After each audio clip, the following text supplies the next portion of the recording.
Hello दोस्तों, रोज़ की तरह इलेक्शन ब्लॉग में सबका हार्दिक स्वागत है। सबके मंगल भविष्य की कामना के साथ भागवत कथा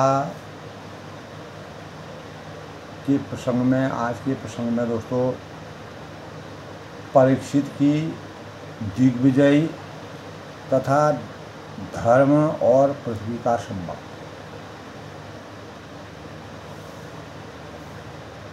तो आज के प्रसंग से कल के प्रसंग में दोस्तों हमने कृष्ण विरह व्यथित पांडवों का परीक्षित को राज्य देकर स्वर्ग सिधारना, जिसमें सूत जी, अर्जुन जी और भगवान के स्वधाम गमन और यदुवंश के संहार का वृत्तांत सुनकर युधिष्ठिर ने स्वर्ग आरोहण का निश्चय किया।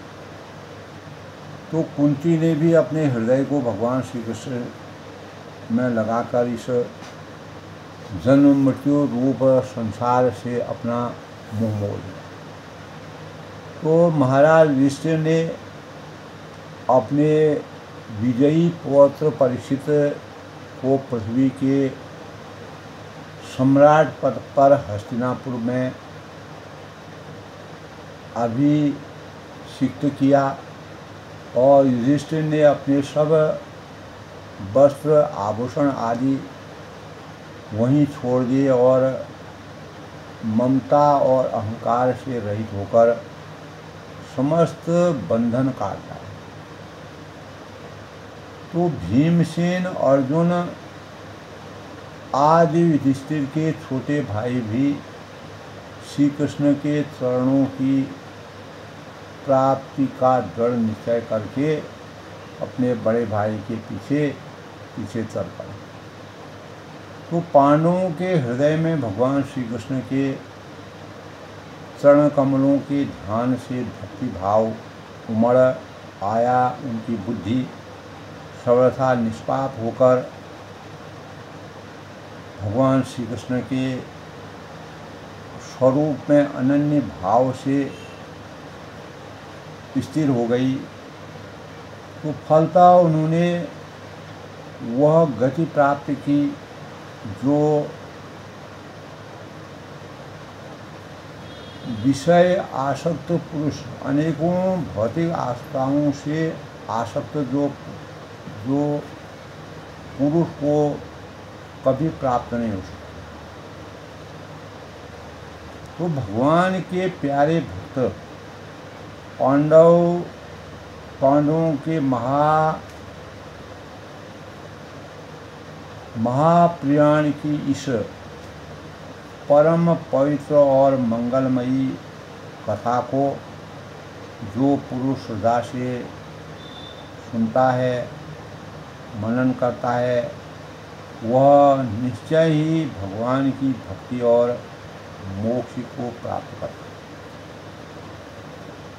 तो परीक्षित की दिग्विजय तथा धर्म और पृथ्वी के संवाद का प्रसंग आज है दोस्तों, जिसमें सूत जी कहते हैं कि शौनक जी पांडवों के महाप्रधान के पश्चात महाप्रियाण, यानी पांडवों के महाप्रियाण के बाद भगवान के परम भक्त राजा परीक्षित पृथ्वी पर शासन करने लगे और उन्होंने उत्तर की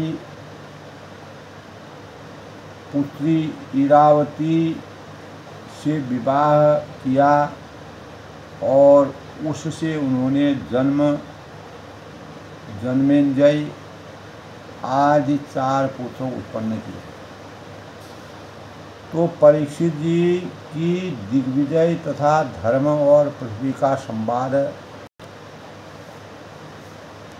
तो एक बार दोस्तों दिग्विजय करते समय उन्होंने देखा कि यानी शूद्र के रूप में कलयुग राजा का वेश धारण करके एक गाय और बैल के जोड़े को ठोकरों से मार रहा था। तब उन्होंने उसे बलपूर्वक पकड़कर दंड दिया। तो शौनक जी ने पूछा कि महाभाग्यवान सूत जी, दिग्विजय के समय महाराज परीक्षित ने कलयुग को दंड देकर ही क्यों छोड़ दिया और मार क्यों नहीं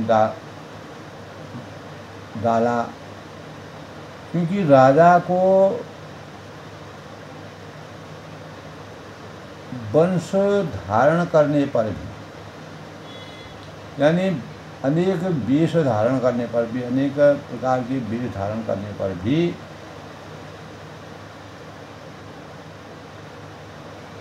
था तो वह अपने शूद्र ही, जिसने गाय को लात से मारा, अपना वेश परिवर्तन कर। तो सूत जी ने इस संबंध में कहा कि जिस समय राजा परीक्षित यानी कुरु जंगल देश में सम्राट के रूप में निवास कर रहे थे, उस समय उन्होंने सुना कि मेरी रोना द्वारा मेरी जो सेना है, उन्होंने सुना कि मेरी सेना द्वारा सुरक्षित साम्राज्य में कलयुग का प्रवेश हो गया। तो इस समाचार से उन्हें दुख तो अवश्य हुआ, संताप करने लगे, परेशान होने लगे और वे धनुष हाथ में लेकर साज सजा सजते हुए यानी सुसज्जित होकर रथ पर सवार होकर दिग्विजय करने के लिए नगर के बाहर निकल गए, विजय को प्राप्त करने। उन्हें जीते हुए जो देश, उन्होंने इनका नाम दिग्विजय इसलिए पड़ा कि वह सभी देशों को जीतते थे और उन्हें जीते हुए देशों में सर्वज्ञ अपने पूर्व महात्माओं का यश सुनने को मिला और उस यशोगान के पद पद पर भगवान श्री कृष्ण की महिमा प्रकट होती थी। तो इसके साथ ही उनको वह भी सुनने को मिलता था कि यदुवंशी और पांडवों में कितना प्रेम था, आपस में कितना मिलजुल के रहते थे, आपसी भाईचारा था, बंधुत्व था, अपने सगे संबंधियों के प्रति अपार स्नेह था। तो तथा पांडवों की भगवान श्री कृष्ण में कितनी भक्ति, आस्था, सदा भाव थे। तो वे सुनते कि भगवान श्री कृष्ण ने प्रेम परवर होकर पांडवों के सारथी का काम किया और उनके सभासद बने, यहाँ तक कि उनके मन के अनुसार काम करके उनकी सेवा भी की। तो उनके सखा तो थे ही, उनके दूध भी बने। तो यह सुनकर परीक्षित की भक्ति भगवान श्री कृष्ण के चरण कमलों में और भी बढ़ जाती, उनके प्रति उनकी आस्था दिन पर दिन और बढ़ जाती।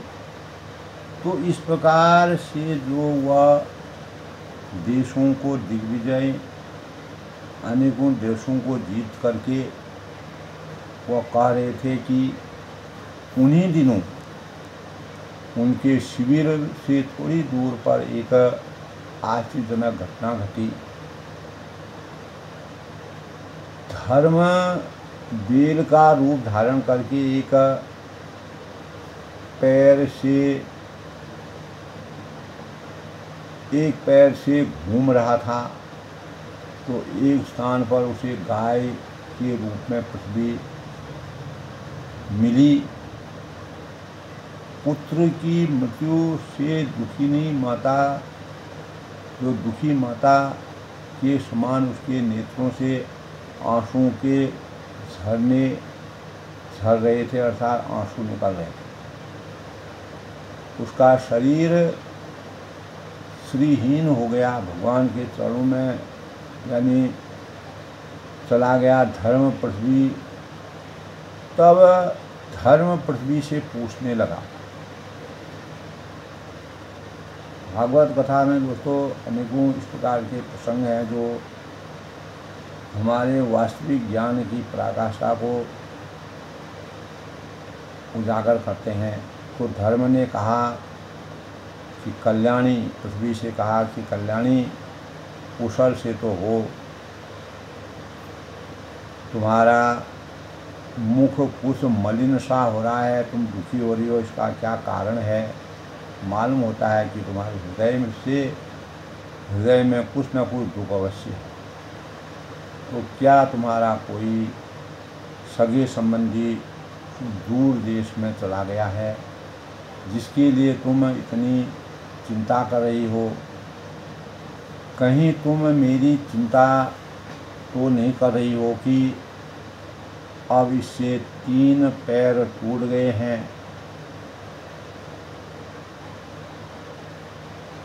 यानी 3 पैर टूट गए, एक ही पैर रह गया है। क्या तुम अपने लिए शोक कर रही हो कि अब शूद्र तुम्हारे ऊपर शासन करेंगे? तो आज के राजा तो दोस्तों 16 आने कलयुगी हो गए, यानी 100%। क्या तुम उन राजाओं या देशों के लिए शोक कर रहे हो, या पृथ्वी अब समझ में आया कि हो न हो तुम्हें भगवान श्री कृष्ण की याद आ रही होगी। यदा यदा हि धर्मस्य ग्लानिर्भवति भारत अभ्युत्थानम् अधर्मस्य तदात्मानं सृजामि। क्योंकि उन्होंने तुम्हारा भार उतारने के लिए ही अवतार लिया है। धर्म ने पृथ्वी से ऐसी बातें कही।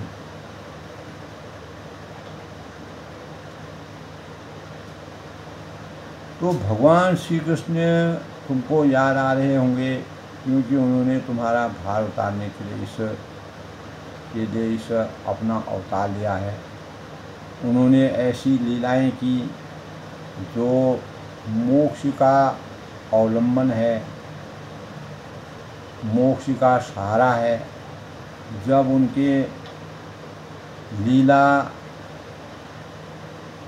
का हम वास्तविक चिंतन करते हैं, मनन करते हैं, उसकी समीक्षा करते हैं, उनके परित्याग से तुम दुखी हो रही, ऐसा मेरा मन कहता है। धर्म ने पृथ्वी से कहा। तब उन्होंने कहा, हे देवी, तुम अपने दुख का, अपने क्लेश का, अपने व्यथा का कारण जिससे तुम इतनी दुर्बल हो गई हो, मुझे बताओ। तब पृथ्वी ने कहा कि धर्म, तुम मुझसे जो कुछ भी पूछ रहे हो वह सब स्वयं जानते हो। यानी धर्म से कहा कि जिस प्रकार का परिवेश हो रहा है उसको आप पूर्ण रूप से जानते हो। जिन भगवान के सहारे तुम सारे संसार को सुख पहुँचाने वाले चारों चरणों से युक्त हो, उन्हीं समस्त गुणों के आश्रय सौंदर्य धाम भगवान श्री कृष्ण ने इस समय इस लोक से अपनी लीला स्मरण कर ली। और यह संसार जो है, पूरी सृष्टि जो है, पूरा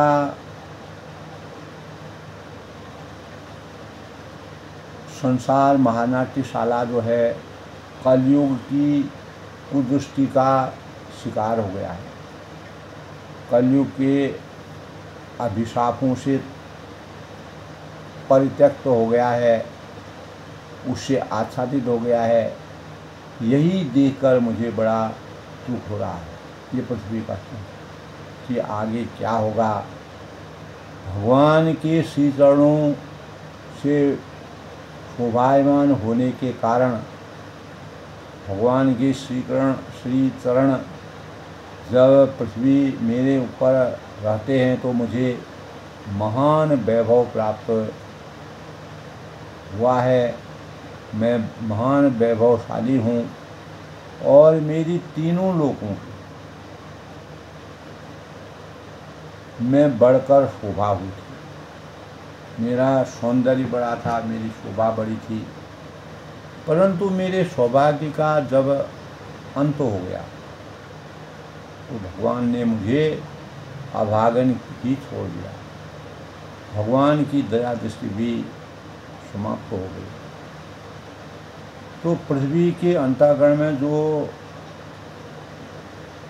आर्त भाव आते हैं, जो दुख के भाव आते हैं, तो कलयुग में पृथ्वी के संबंध में जो यानी भागवत कथा में जो रचना है,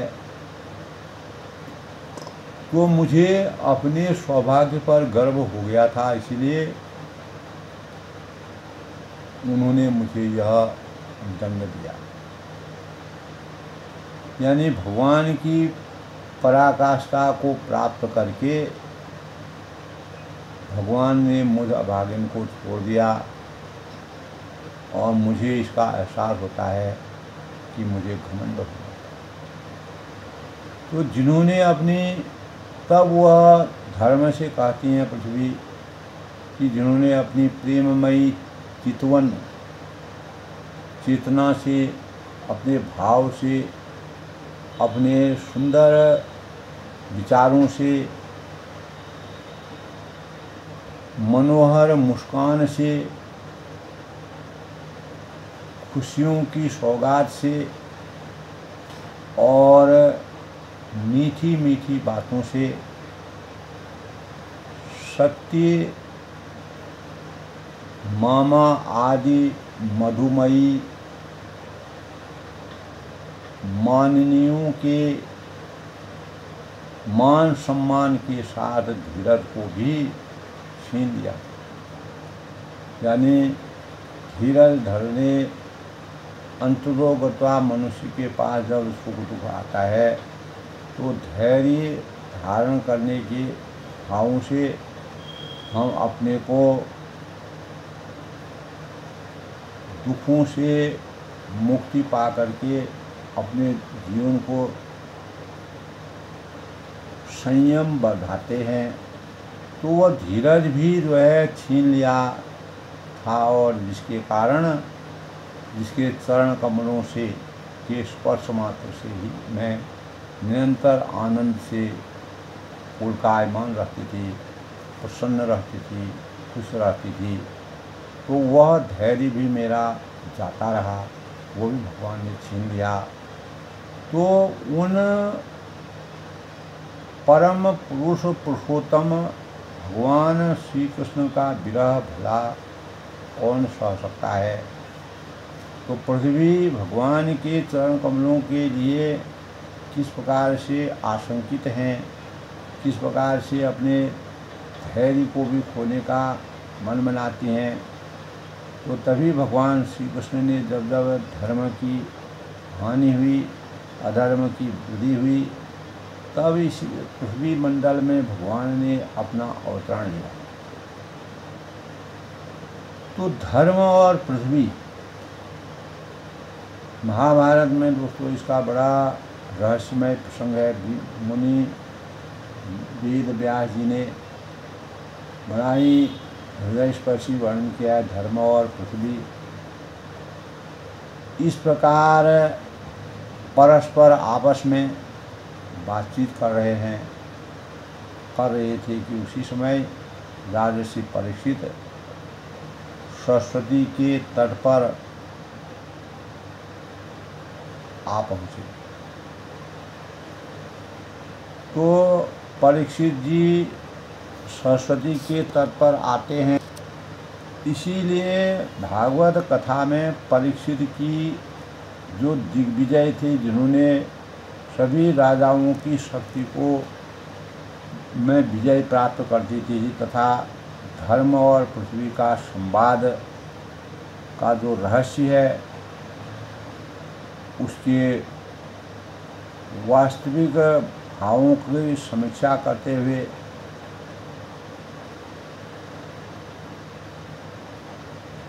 परीक्षित जी की दिग्विजय तथा धर्म और पृथ्वी का जो संवाद, उससे हमें यही प्रेरणा मिलती है कि जब धर्म की हानि होती है, अधर्म की वृद्धि होती है और अन्याय बढ़ता है, न्याय कम हो जाता है, तब धर्म और पृथ्वी आपस में परेशान होते हैं, एक दूसरे से विचार मंथन करते हैं, संवाद करते हैं कि आगे की भूमिका क्या होगी।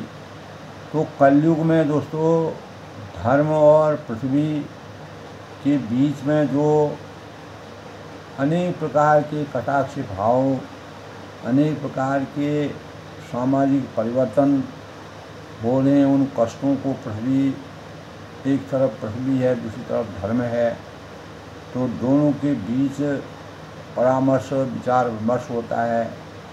तो भागवत कथा में दोस्तों इस धर्म और पृथ्वी के स्वरूप को हमेशा विराजमान रखने के लिए हमें अपने जीवन को किस प्रकार से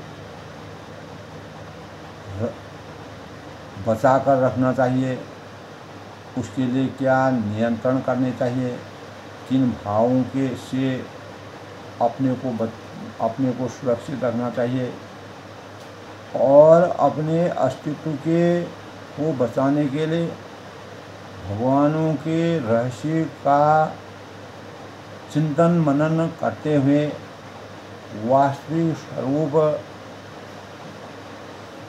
के अनुसार जो आज का प्रसंग है उससे हमारे चेतना में एक रहस्यमय तथ्यों का उदय होता है। वही भाव आज के सामाजिक परिवेश में दिखते हैं, जिसको भागवत कथा के माध्यम से व्यास जी ने चिंतन किया है। तो आज के प्रसंग में परीक्षित की दिग्विजय तथा धर्म और पृथ्वी का जो संवाद है उसको सुनते हैं, मनन करते हैं और जो आज के कली काल में हम जी रहे हैं उसके लिए कितना प्रासंगिक होता है, यह तथ्य परख है और ऐसा ही दिख रहा है। इससे हमें सही स्वरूप देने के लिए अपनी चेतना को किस प्रकार से परिवर्तित करना चाहिए, सुंदर भावों का सृजन करना चाहिए। पृथ्वी और धर्म के बीच की कड़ी बन करके हमें अपने जीवन को सार्थकता के मानकों के अनुसार यापन करना चाहिए। यही आपके आज की प्रेरणादायक विषय का स्वरूप है। कल फिर मिलते हैं किसी नए प्रसंग से। तब तक के लिए सबका अभिनंदन करता हूँ, सबका स्वागत करता हूँ, सबके मंगल भविष्य की कामना के साथ। जय श्री कृष्ण।